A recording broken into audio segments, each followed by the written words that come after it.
As aéreas ficou chocada com o conceito desse avião. Como eles iam ocupar tantos assentos? Juan Trippe estava convencido de que se ele tivesse um modelo comercial com o dobro de assentos de um 707, a Pan Am lotaria os aviões e reduziria ainda mais o custo das passagens. Então, Trippe mais uma vez procurou a Boeing e seu grande amigo, o presidente da companhia, Bill Allen. Ambos tinham mais de 60 anos e se aproximavam do fim de suas longas e renomadas carreiras. O 747 literalmente nasceu depois de uma conversa entre esses dois homens em um iate. E o Juan Trippe disse, se você fabricar, eu compro. E em seguida o Bill Allen falou, eu fabrico se você comprar. Então, o projeto nasceu de um aperto de mãos, nada mais do que isso. Juan Trippe assinou o maior contrato na história da aviação comercial, encomendando 25 jatos 747.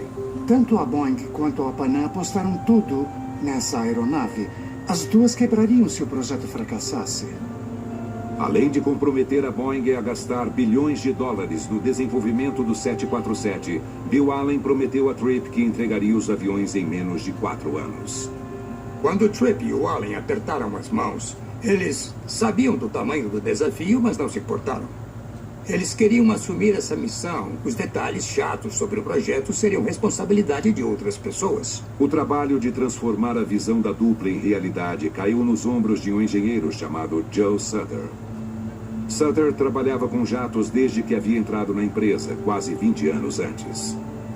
O Joe Sutter era uma pessoa muito discreta. Ele era o gênio nos bastidores. Mas ele era um engenheiro extremamente profissional, habilidoso e comprometido, com quem todo mundo podia contar. Ele é modesto sobre a sua contribuição à indústria da aviação.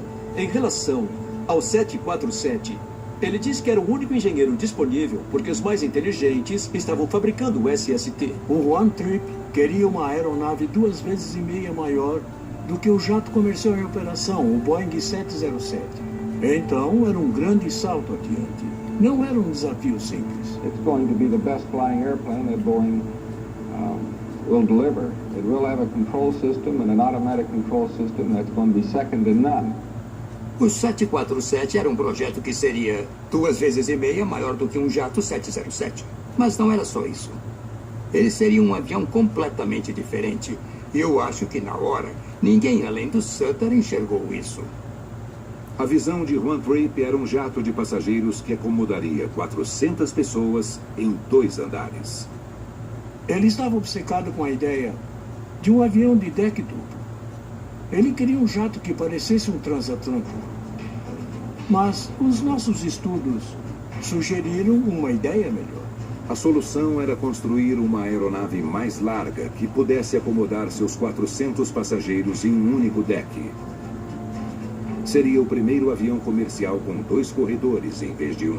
Não houve alarde. Eles perceberam que isso resolveria o problema. Era a melhor maneira de acomodar tanto volume. Mas havia o problema político de quem falaria para o Juan Trippe que ele não ia ganhar o deck duplo.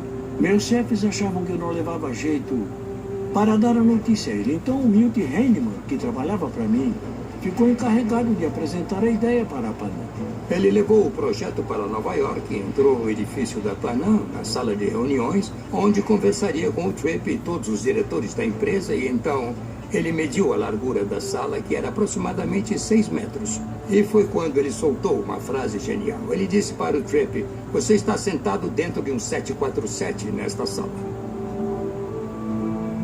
Trippe abandonou a ideia de um avião com deck duplo. Mas ele estava convencido de que, quando o jato supersônico comercial da Boeing fosse entregue, o 747 seria utilizado no transporte de cargas. Então a gente tinha que projetar um modelo que fosse um avião de carga e um avião de passageiros. Foi a primeira aeronave da história projetada com essas duas finalidades, mas como a carga seria carregada.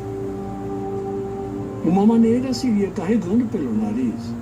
Então, a gente colocou uma porta no nariz do avião. Mas o nariz é onde a cabine do piloto deveria ficar. Então, é por isso que nós pusemos a cabine em cima. E é por isso que o avião tem uma saliência em cima, porque nós projetamos uma versão de carga da aeronave. O 747 seria o maior e mais complexo avião de passageiros já construído. Em tamanho e ambição, ele competiria até com os jatos supersônicos comerciais. Mas os contribuintes norte-americanos estavam bancando o desenvolvimento do SST. Já o 747 estava sendo construído com o dinheiro da própria Boeing, e os fundos estavam acabando. Esse programa custava 5 milhões de dólares por dia. Não existia nenhum projeto com esse valor em 1969. Era uma coisa inédita. Eles viviam recorrendo aos bancos para pedir empréstimos. Esse projeto foi uma corrida contra o tempo para manter a empresa viva e entregar o avião.